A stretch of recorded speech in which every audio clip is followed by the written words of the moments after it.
خوارج کے یہ دراصل محرم کے امن کو بھی خراب کرنا چاہتے تھے، لیکن آپ کی فورسز اور آپ کے علماء آپ نے ایک دوسرے کے ساتھ تعاون کیا، اس کے نتیجے کے اندر وہ کامیاب نہیں ہوئے۔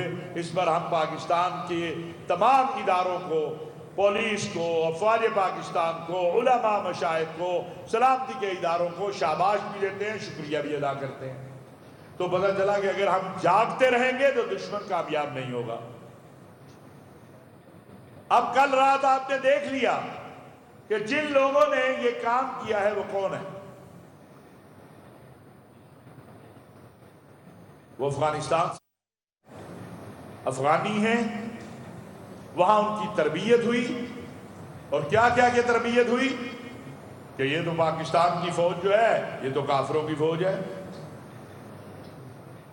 جس فوج کا ماٹو ایمان، تقوی، جہاد فی سبیل اللہ ہے، جس فوج نے اس صدی میں سب سے بڑی فتح حاصل کی، اور اس کا نام کیا ہے؟ بنیان المرصوص مارکہ حق۔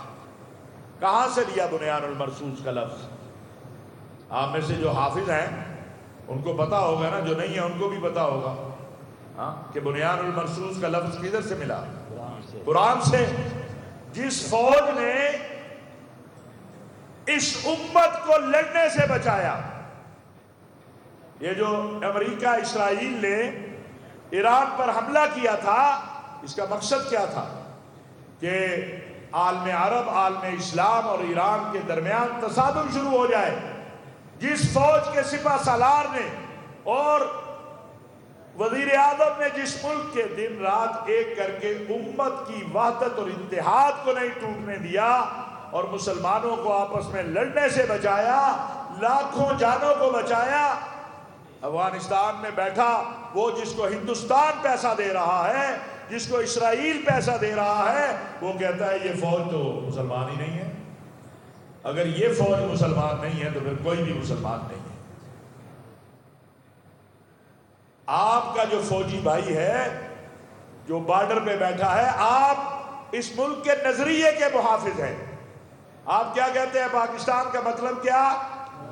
زور سے بول دو، آپ بھی بول دیں، آپ زور سے بولو، مزہ نہیں آ رہا، زور سے بولو۔ پاکستان کا مطلب کیا؟ اور زور سے بولو، پاکستان کا مطلب کیا؟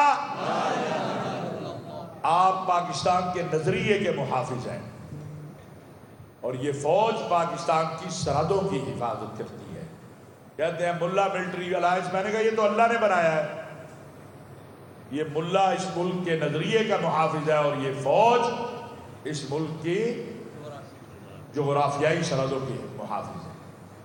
قومی پیغام امن کمیٹی نے، ہم نے ایک دن میں 5 شہروں میں گئے ہیں،